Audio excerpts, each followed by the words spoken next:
The wind howls through Wind River Ridge like a wounded animal. Inside the old stone cabin, firelight dances across weathered wooden walls. Art Stone, 68 years old, white-bearded, hands scarred from 2 wars, pours himself coffee, steam rising into the frozen Wyoming night. Then he hears it. Engines. Multiple vehicles grinding up the mountain road where no one should be.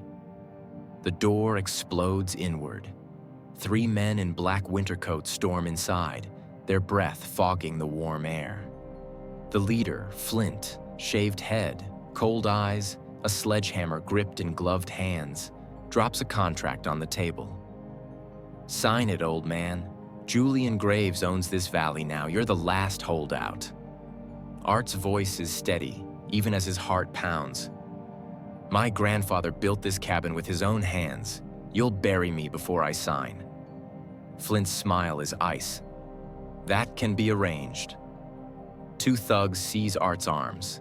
He struggles, but age has stolen his soldier's strength.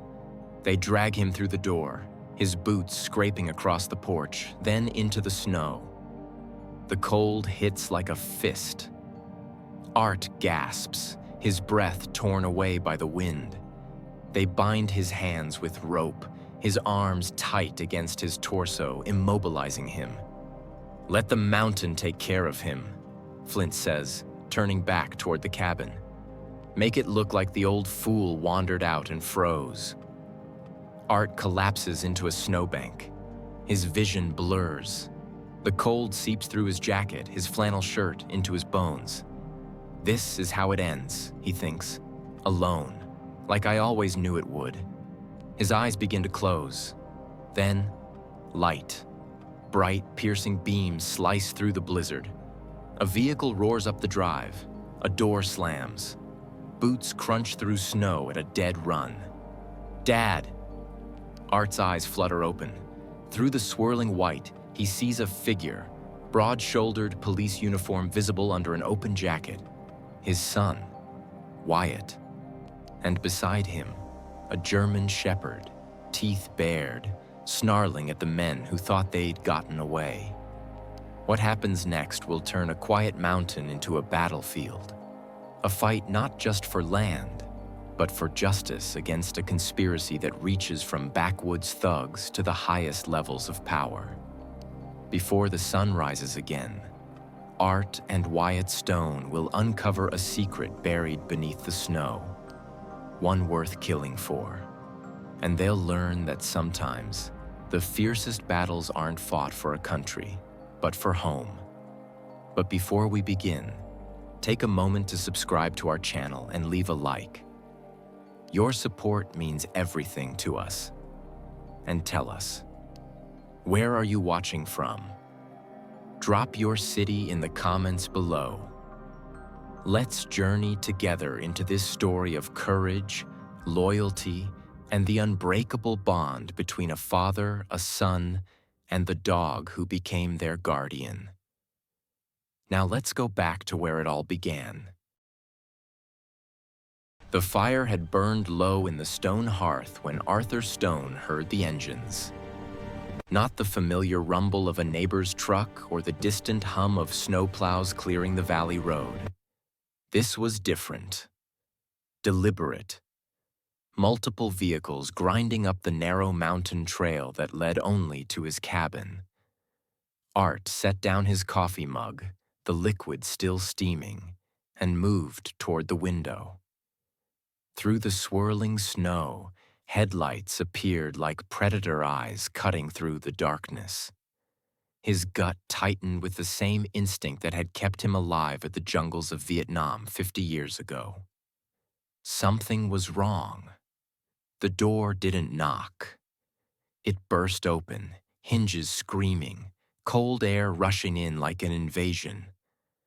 3 men filled the doorway, their winter coats dark and heavy, their faces hard.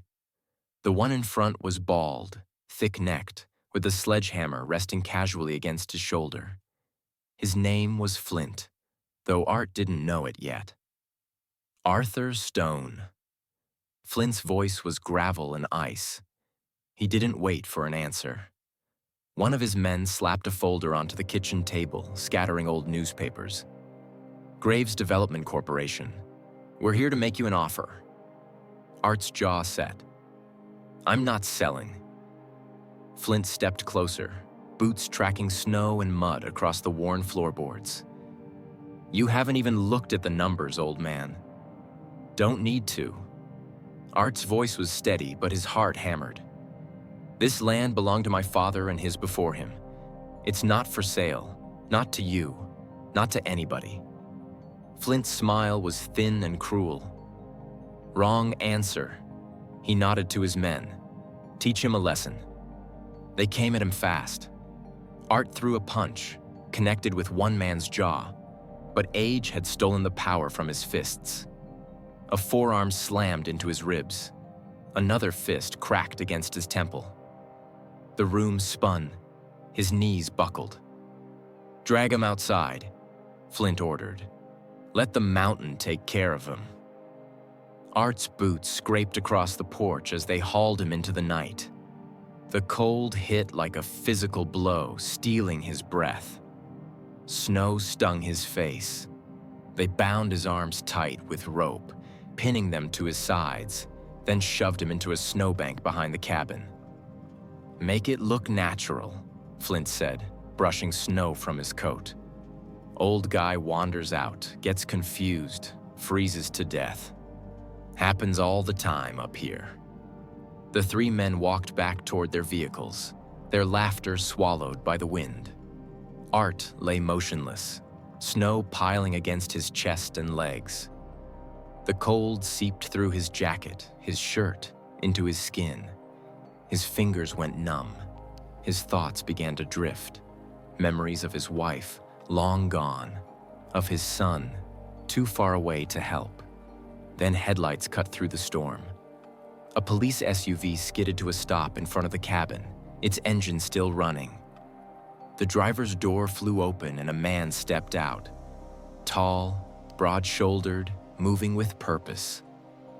Wyatt Stone had come home early from patrol, instinct pulling him up the mountain to check on his father. Beside him, a German shepherd burst from the vehicle, barking furiously. Justice's ears were flat, his teeth bared. He'd caught the scent of violence. Wyatt's eyes scanned the scene. The open door, the scattered papers, the fresh tire tracks. "Dad!" he shouted, sprinting toward the cabin. Justice raced ahead, nose to the ground, tracking through the snow. The dog found him first. Justice barked twice, sharp and urgent, pawing at the snowbank. Wyatt dropped to his knees beside his father, pulling him upright. "Dad, stay with me." Art's eyes fluttered open, frost clinging to his beard.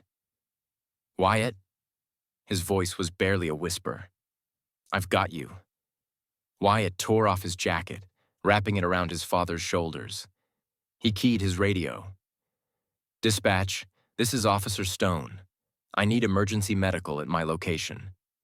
Elderly male, severe hypothermia." A sound interrupted him, footsteps crunching through snow.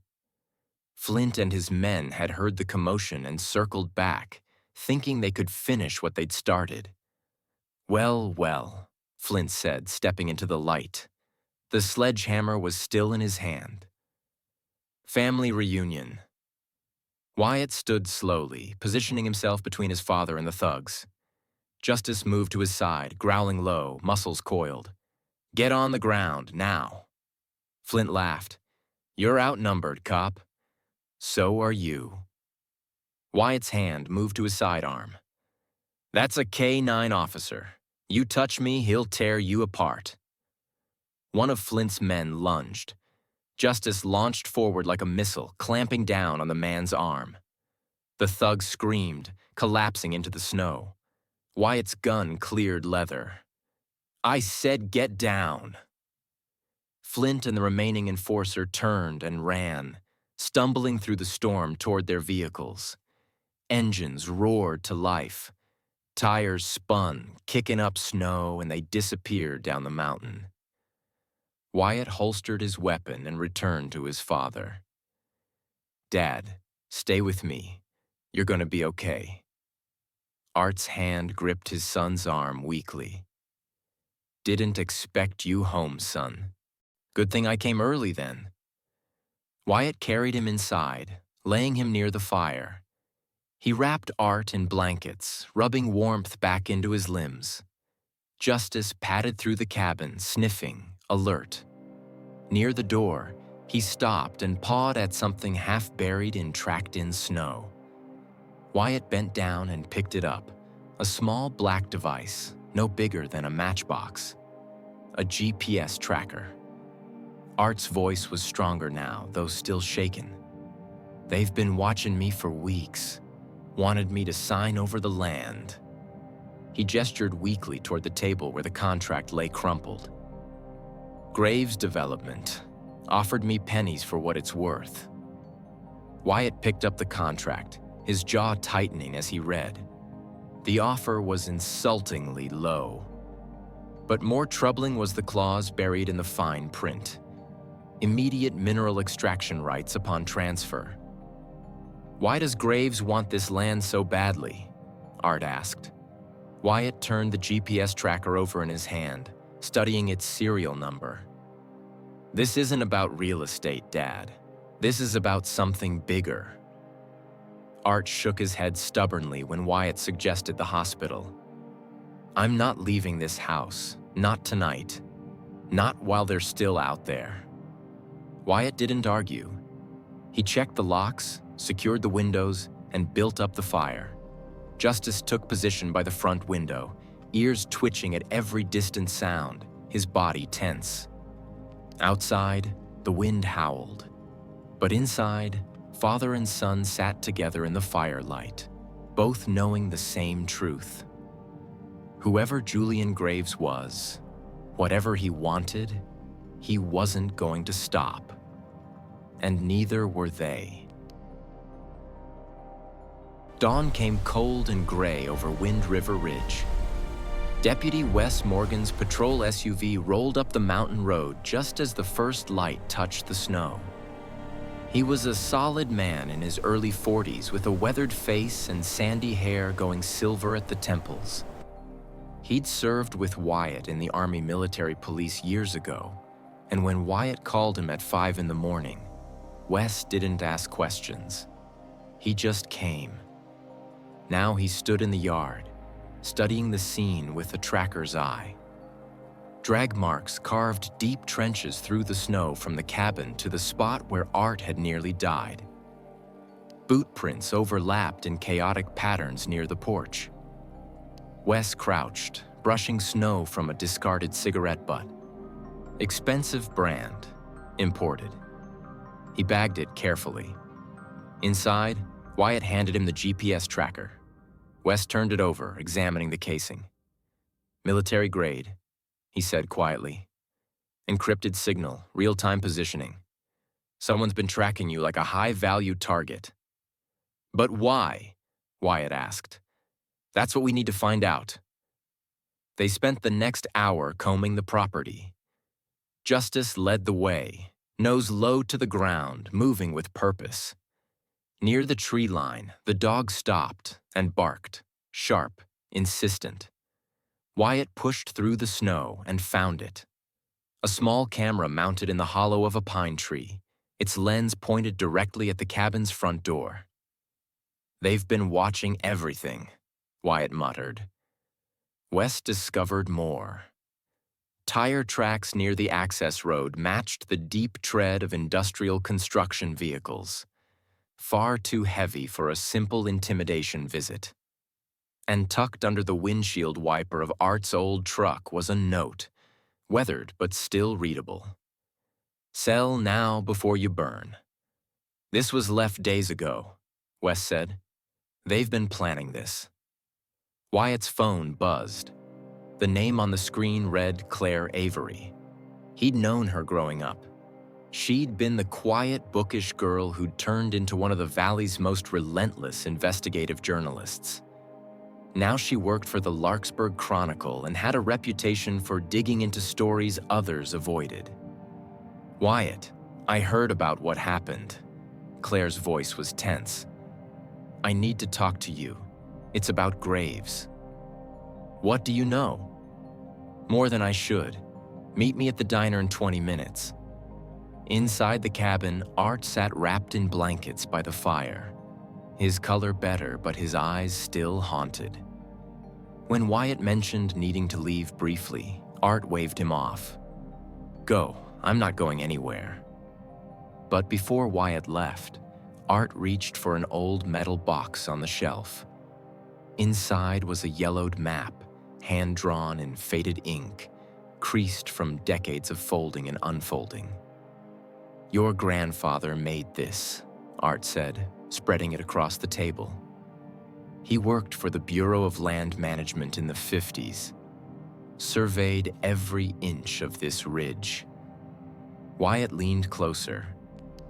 The map showed the property boundaries, but also something else. A network of lines beneath the surface, like veins running through the earth. "What is this?"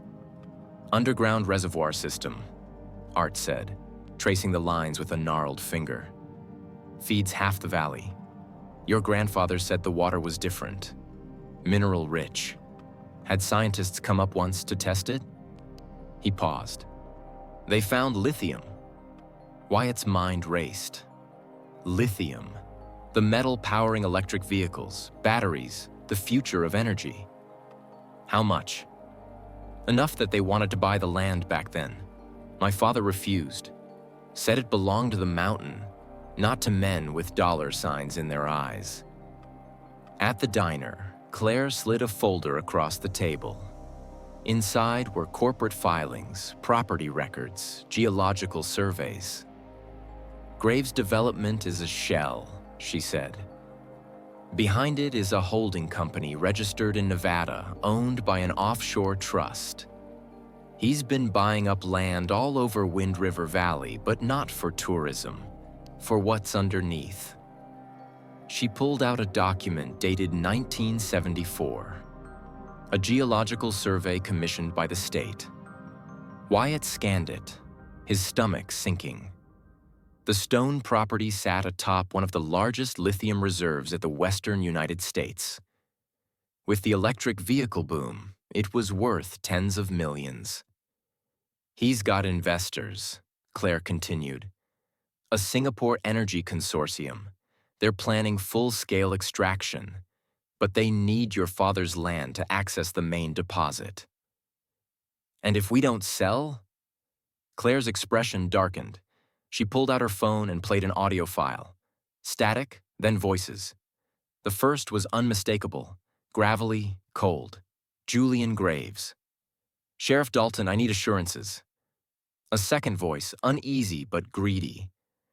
"You're asking me to look the other way, Howard. I'm asking you to let nature take its course. The old man's stubborn.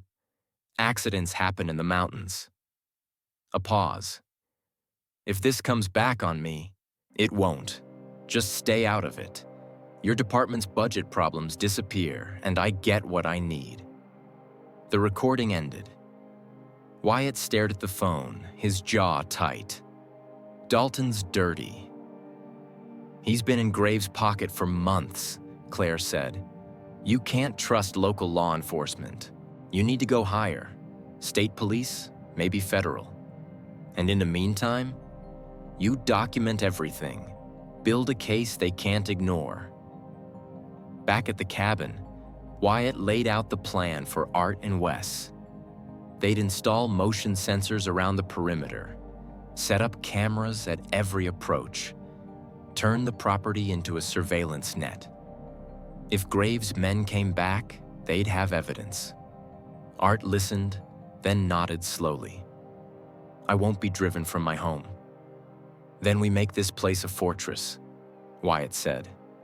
They worked through the afternoon, stringing sensors, mounting cameras, testing angles. Justice patrolled constantly, his instincts on high alert. As the sun dipped below the ridge, The dog stopped suddenly, ears pricked, nose lifted to the wind. Wyatt followed his gaze. Far down the valley, a pair of headlights blinked on and off. Once. Twice. A signal. "They're still watching," Wes said quietly. Wyatt's hand rested on Justice's head. "Let them watch. Next time they come, we'll be ready." But as darkness fell and the temperature dropped, all three men felt it. The weight of eyes on them, unseen but undeniable.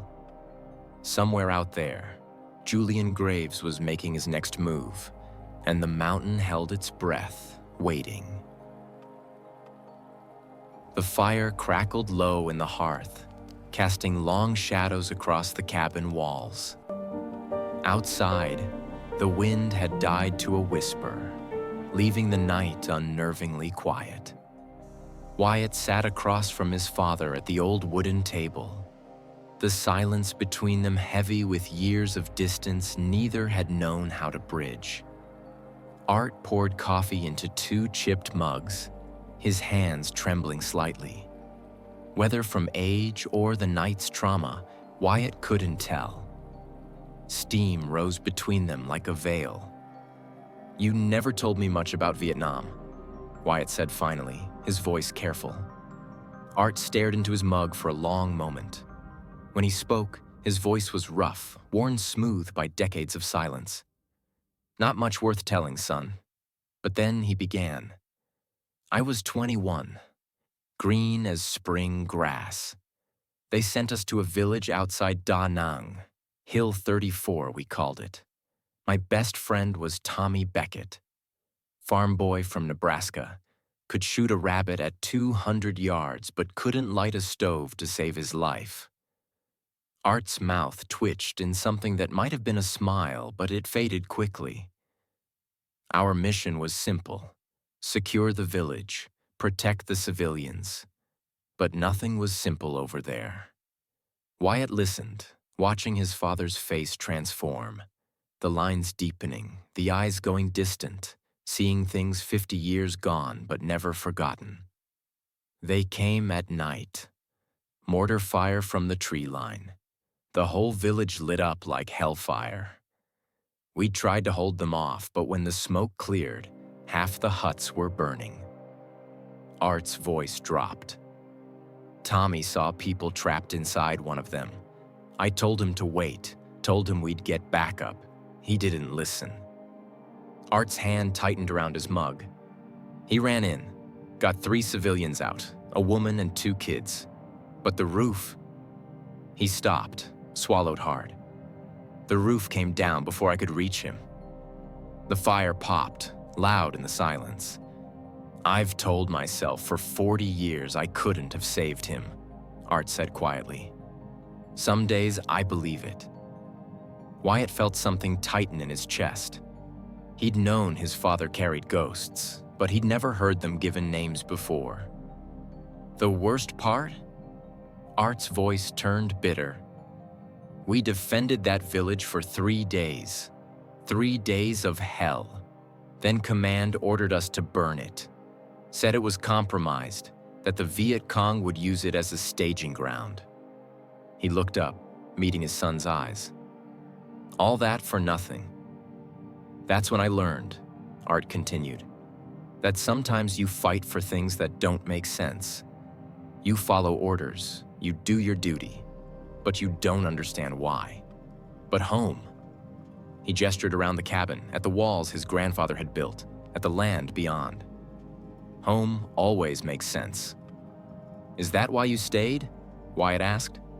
"Why you never left?" Art nodded slowly. "This land is the only war I understood, the only one I could win." He paused. "Or so I thought."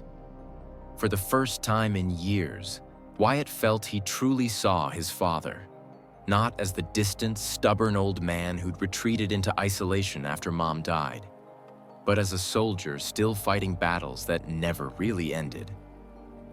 "We're both shaped by it, aren't we?" Wyatt said. "Service, sacrifice, never quite knowing if what we did mattered." Art studied his son, something like recognition crossing his weathered face. "Yeah, I suppose we are." Art stood, moving to an old chest in the corner. He pulled out a photo album, yellowed with age, and opened it on the table. Black and white photographs showed a younger man, Wyatt's grandfather, raising the cabin's frame, log by log. 3 generations of Stones on this ridge, Art said, his finger tracing the images. "Your mother used to say, 'The land remembers, the trees, the soil. They hold onto everything we do here, the good and the bad.'" Justice, who had been lying quietly between them throughout the conversation, lifted his head. His dark eyes moved from Art to Wyatt and back again, as if understanding that something important was being shared. Art reached down, his scarred hand resting on the dog's head. "You keep him safe, boy," he murmured. Justice's tail thumped once against the floorboards. A promise, a covenant. Wyatt felt something shift in the room, some invisible thread pulling taut between past and present, between father and son. "We owe it to her," he said quietly, "to make sure this land remembers something worth keeping." Art's eyes glistened in the firelight. "Then we owe it to her to fight." Suddenly, Justice's head snapped toward the window. His body went rigid, ears flat, lips pulling back from his teeth. A low, rumbling growl built in his chest. Both men froze. "Someone's out there," Art whispered. Before Wyatt could respond, the motion sensor alarm beeped, sharp and insistent. Red light flashing in the monitor. Perimeter breach, southeast corner near the tree line. Wyatt was on his feet instantly, hand moving to his sidearm. Justice padded to the door, hackles raised, every muscle coiled and ready. Through the window, nothing moved in the darkness.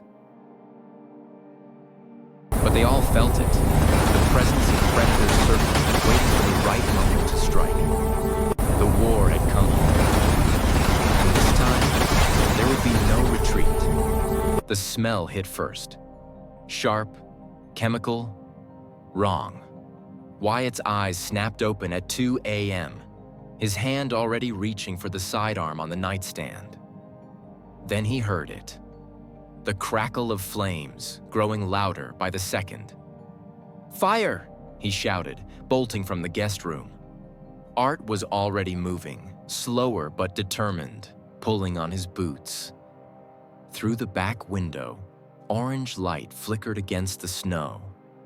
The old barn, the one Art's father had built with his own hands 70 years ago, was engulfed in flames. Wyatt grabbed the fire extinguisher from under the sink and burst through the back door. The heat hit him like a wall. Art followed with a second extinguisher, his face lit by the inferno. Behind the barn, Art's small vegetable garden, the rows of winter kale and root vegetables he tended like therapy. The only thing that quieted his nightmares was already blackening from the heat. Justice erupted from the cabin, barking with fury, his attention locked on the tree line. 3 dark figures were retreating through the snow, their silhouettes barely visible against the white landscape. "Get back inside," Wyatt yelled at his father, but Art ignored him, spraying foam at the base of the flames. Together they fought the fire, extinguishers hissing, their breath coming in ragged gasps. The barn was lost, its frame collapsing inward with a groan of surrender. But they managed to save the garden and keep the flames from spreading to the cabin. Justice's barking became more insistent. He'd caught a scent and was already moving, racing toward the woods with his nose low. Wyatt didn't hesitate. He grabbed his flashlight and sidearm and followed, his boots pounding through the snow. The tracks were fresh, 3 sets leading into the pines. Justice moved with purpose, weaving between trees, until suddenly he stopped and growled, a sound that made Wyatt's skin crawl. There, half hidden behind a cluster of spruce trees, sat a black Range Rover. The engine was still running, exhaust steaming in the cold air. Keys dangled from the ignition. Wyatt approached carefully, weapon drawn, clearing the vehicle. Empty. He holstered his gun and pulled out his phone, photographing the license plate. Colorado registration, Voss Industries, Denver. Inside the vehicle, the evidence was damning. A disposable lighter on the passenger seat, a half-empty fuel canister in the back. The interior reeked of expensive cologne mixed with gasoline. This wasn't some random arsonist. This was professional. Wyatt called Claire. She answered on the first ring, her voice alert despite the hour. "Black Range Rover," he said, reading off the plate number. "Run it." He heard keys clicking, then a pause. "Nathan Voss. Registered to Voss Industries, but it's a shell. He's Graves' personal aide." More clicking. "Wyatt, this guy's ex-military. Dishonorably discharged after an arson case in Afghanistan. He's not trying to intimidate you. He's trying to kill you." Wyatt's jaw tightened. "Copy that." When he returned to the cabin, Art was standing in the snow, staring at the smoldering ruins of the barn. The structure had collapsed completely, reduced to charred beams and ash. Smoke drifted skyward, ghostly in the pre-dawn darkness. "My father built that with his own hands," Art said, his voice hollow. Wyatt placed a hand on his shoulder. "We'll rebuild it, Dad." Art's voice cracked. "They're trying to erase us, everything we've built, everything we are." Before Wyatt could respond, headlights appeared on the road. Wes Morgan's SUV pulled up, the deputy stepping out with a county forensics kit tucked under his arm. "Working off record," Wes said grimly, surveying the damage. He collected fuel samples from the snow, photographed the burn patterns, documented everything with the precision of a man who knew this evidence might be the difference between justice and impunity. "Graves is escalating," Wyatt said. "We need to go on offense." "Agreed," Wes replied. "What are you thinking?" "We force him into the light, make him face what he's done in front of witnesses." They spent the rest of the morning fortifying the property. Floodlights mounted on posts, motion-activated and bright enough to turn night into day. Additional cameras covering every angle. Wes positioned his patrol vehicle in a hidden spot down the road, ready to respond at the first sign of trouble. Inside the cabin, Art cleaned his old rifle, a Winchester his father had carried, oiled and maintained for decades. "Just in case," he said quietly. Justice moved constantly, patrolling the perimeter, his training sharp, his instincts sharper. Every approach route, every blind spot, he knew them all. As afternoon light began to fade, Wyatt's phone rang. Claire. "Graves is holding a press conference tomorrow," she said. 10 a.m. at the Denver Plaza Hotel. Wind River Haven Resort announcement. He's bringing investors, media, politicians, the whole show. Wyatt's mind raced. "That's our window. We expose him there in front of everyone." "I'll be there with cameras," Claire said. "Make sure you bring everything we've got." Night fell over the ridge, the cabin lights dimming to conserve the generator. Justice took his position by the door, ears twitching at every sound. The dog's body was tense, his gaze fixed on the darkness beyond the windows. Then Wyatt heard it, faint but unmistakable. Footsteps crunching through snow. Slow, deliberate, testing their defenses. "They're probing us," Wes whispered from his position near the back window. Wyatt checked his weapon, his heart steady but alert. Let them come.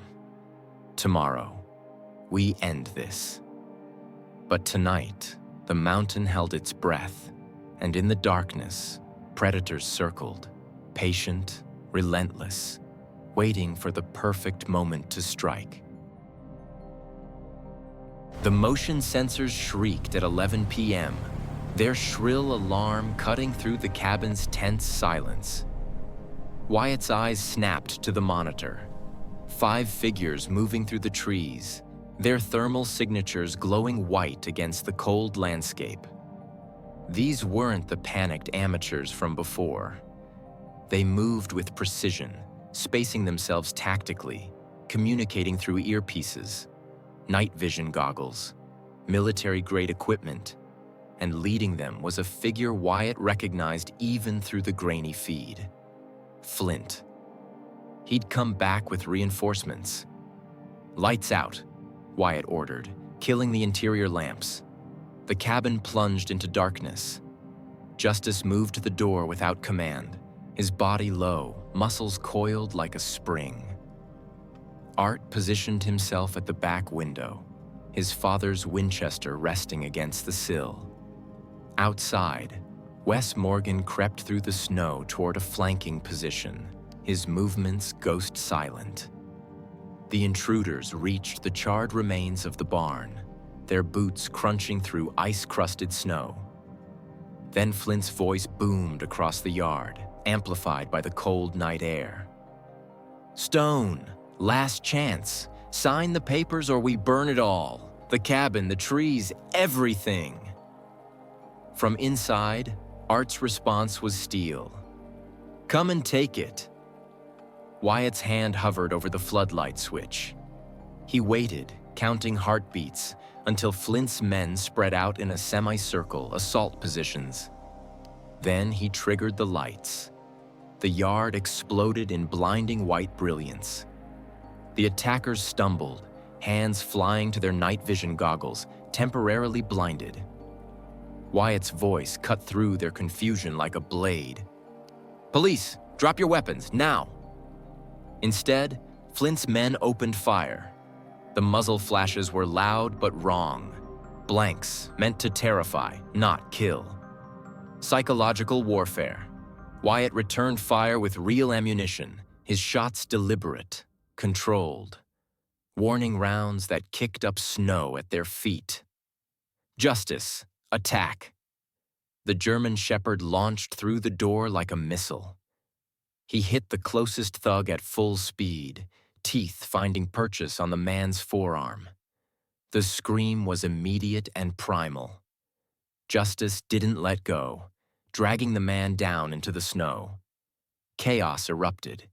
Wes emerged from the tree line, tackling a second attacker from behind, driving him face first into a snowbank.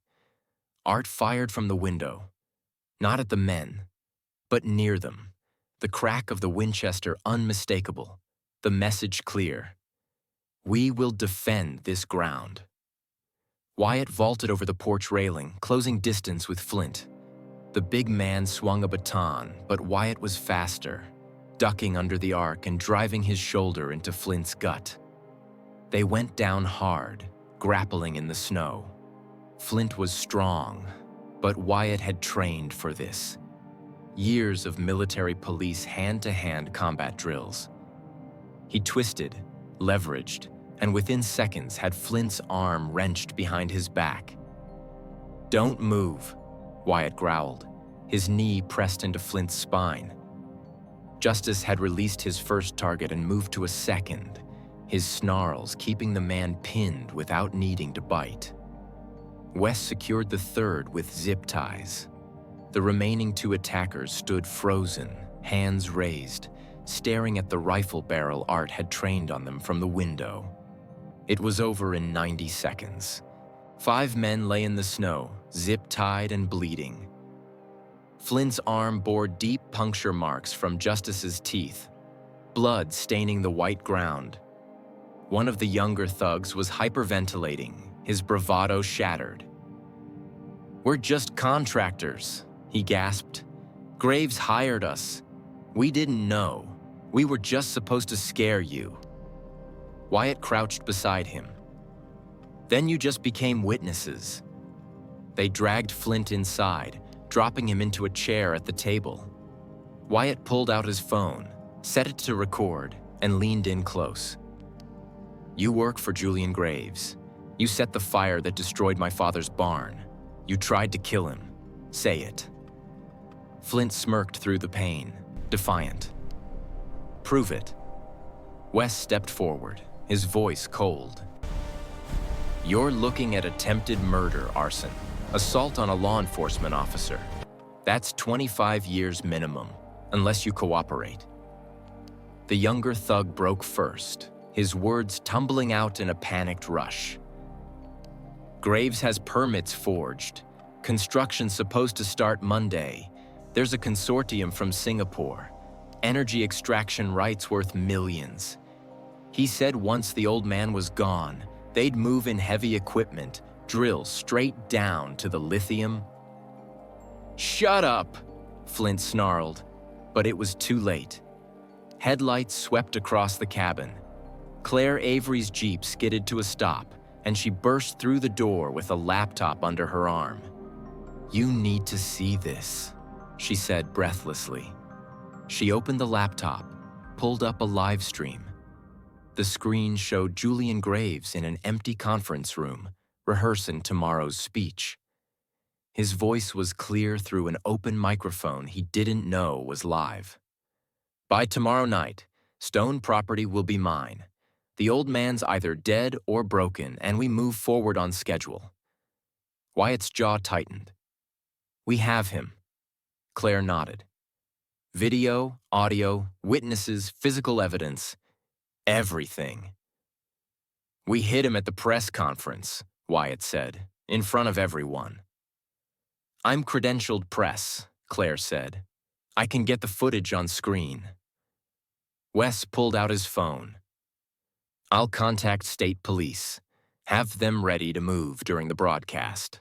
Art stood from his position at the window, his face set with grim determination.